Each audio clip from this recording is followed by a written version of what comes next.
The EREN is a high-speed, multi-purpose loitering munition developed by Turkish defense company Roketsan.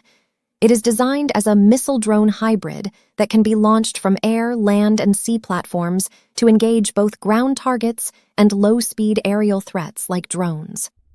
In February 2026, the EREN made headlines when a Bayraktar Akinci UAV successfully used it to intercept an aerial target resembling a Shahed-class drone. This test, conducted over the Black Sea, marked the first time a loitering munition was used in an air-to-air interception role.